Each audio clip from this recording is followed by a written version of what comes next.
Today on Rappler.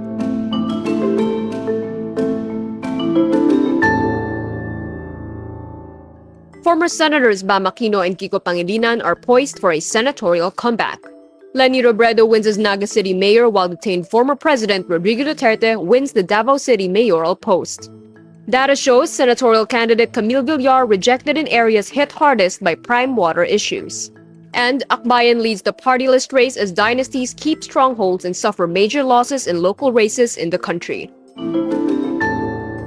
Former Senators Aquino and Kiko Pangilinan are set for a political comeback as both break into the top half of the so-called Magic 12 in the 2025 senatorial race. Based on partial and unofficial results of the Commission on Elections on Tuesday, May 13, with 97.2% of total election results processed, Aquino is at second place with more than 20 million votes, while Pangilinan is at fifth place with more than 15 million votes. The two trailed behind in pre-election surveys. Both Aquino and Pangilinan cited the last-minute game changers, such as pivotal endorsements from local executives and big groups. Aquino was on the list of block voting Iglesia ni Cristo, the religious group Jesus is Lord, and the Bangsamoro groups Moro Islamic Liberation Front and Moro National Liberation Front. Pangilinan was also endorsed by the MILF, Cebu Governor Gwendolyn Garcia, and the Remulias of Cavite. Meantime, only 3 of former President Rodrigo Duterte's 10 Senate candidates are likely to win Senate seats, with 2 re-electionist Senators Bongo and Bato de la Rosa and Sagip Representative Rodante Marcoleta. But 2 candidates endorsed by Vice President Sara Duterte make it to the 12, Las Piñas Representative Camille Villar and re-electionist Aimee Marcos. 5 Senate bets from Alianza para sa Bagong Pilipinas slate are poised to secure seats, not counting Marcos and Villar. They are Erwin Tulfo, former Senator Ping Lacson, former Senate President Tito Soto, re-electionist Pia Cayetano, and Lito Lapid. Former Vice President Leni Robredo makes history as the first female mayor of Naga City. She secures 84,377 votes, besting her rivals in a landslide. Sa akin yung strength kasi ng Naga, good governance, saka people empowerment.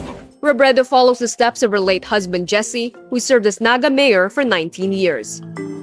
In Davao, former President Rodrigo Duterte, despite being detained in the International Criminal Court in the Netherlands, is poised to win as mayor. Accused of committing crimes against humanity, Duterte emerges victorious with more than 660,000 votes, beating his former spokesperson and cabinet secretary Carlo Nograles, who only got 80,000 votes. In Pasig City, Vico Soto is assured of a third term as mayor, winning over businesswoman Sara Vizcaya in another landslide. Soto's ticket, Giting ng Pasig, also wins a straight victory, with Pasig Lone District Representative Roman Romulo securing a win against lawyer Ian Sia. Sia was earlier disqualified by the COMELEC 2nd Division over sexist remarks about solo parents. In Manila, Isko Moreno meantime reclaims the mayoral post, winning over incumbent mayor and his former ally, Honey Lacuna. Lacuna was Moreno's vice mayor when he held the top post in 2019 to 2022 before he ran for a presidential bid and lost.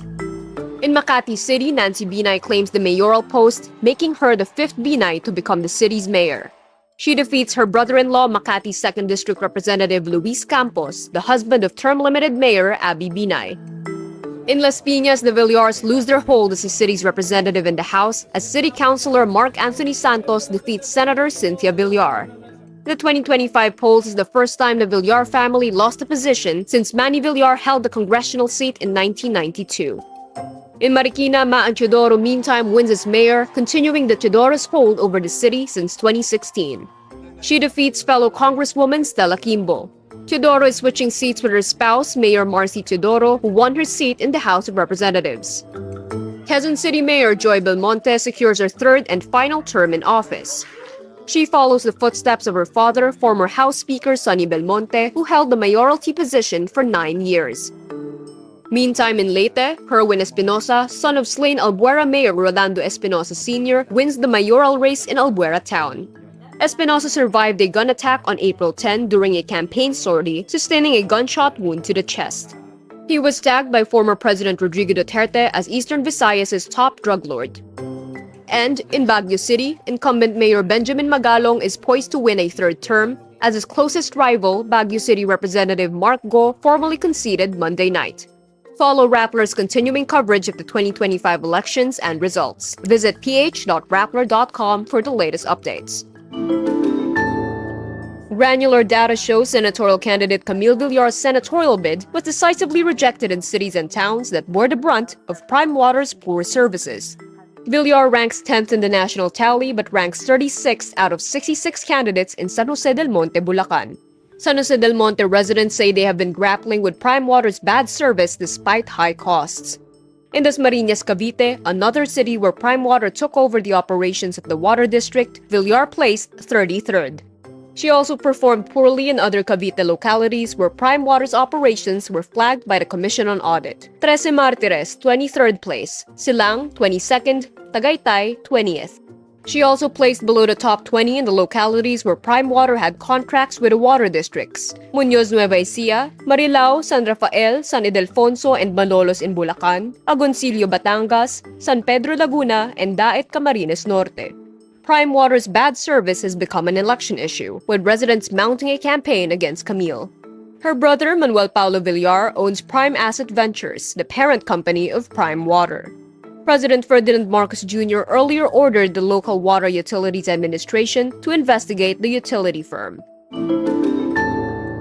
Human rights lawyer Chel Diokno is set to join Congress. Akbayan Citizens Action Party, which lists him as a top nominee, leads the 2025 party list race. Close second is Duterte Youth. Mamamayang Liberal, whose first nominee is former Senator Laila de Lima, is also poised to clinch a House seat. Groups under the Makabayan coalition, meantime, are still waiting for final counts. So far, ACT teachers and kabataan are the ones most likely to have seats in Congress. Gabriela is ranked 55, while Bayan Muna is far below at rank 76. Meantime, in the regions, incumbent Davao del Sur Lone District Representative John Tracy Cagas leads by a wide margin in the congressional race against his opponent, broadcaster June Blanco Malaza. Cagas is the only Davao Region lawmaker who voted in favor of Vice President Sara Duterte's impeachment. In Zamboanga del Norte, the Halushos dynasty suffer major setbacks as Dapitan City Mayor Seth Frederick Halushos is behind Dipolog City Mayor Daryl Dexter Uy in the gubernatorial race. Celi Halushos Carrion and Cesar Halushos are also behind in their respective races. Outgoing Governor Rosalina Halushos also suffers a huge loss in the Dipolog City mayoral post. Belen Uy of Lakas CMD secures the mayoralty in Dapitan City, long considered a Halushos stronghold. She defeats Maita Halushos. In Pampanga, the Pineda dynasty keeps its grip on the Pampanga capital after the mother and son tandem of Lilia and Delta Pineda win as governor and vice governor. San Fernando Mayor Vilma Caluwag wins her second term, beating a Pineda daughter, Mylene Pineda Cayabyab. The Yenares family, which ruled the Rizal capital since 1992, continues its winning streak in the province. Governor Nina Richie Yenares is re-elected. Antipolo City Mayor June Yenares also cruised to an easy re-election victory. In Binangonan, Rhea and Russell Yenares ran unopposed for mayor and vice mayor. In the Ilocos region, Team Marcos's Brian Alcid, an outgoing city councilor and a construction contractor in the province, wins as mayor of Lawag City. He unseats Michael Marcos Cayon, the estranged first cousin of President Ferdinand Marcos Jr. Cecilia Reneta Marcos, the president's first cousin-in-law, wins as governor, and Matthew Manotoc also wins as vice governor unopposed. Sandro, the presidential son, is also re-elected 1st District Representative unopposed. In Batangas, television host Luis Manzano lost to Governor Dodo Mandanas in the vice gubernatorial race. His mother Vilma Santos Recto and brother Ryan Christian Recto cruised to easy wins in their gubernatorial and congressional races respectively. 2nd District Representative Jinky Luistro, meantime, survives a challenge from her predecessor Rani Abu, meaning she can keep her role as a House prosecutor in Vice President Sara Duterte's upcoming impeachment trial. And in Cebu, Pamela Baricuatro, supporter of ex-President Rodrigo Duterte, is proclaimed the winner of the gubernatorial race. She unseats Gwen Garcia, ending the grip of the Garcia clan over the Cebu Island politics. And that's today's wrap. I'm Kara Oliver. Thank you for watching. Click the link below for the full story. Follow us on Rappler's YouTube, Facebook, X, Instagram, and TikTok.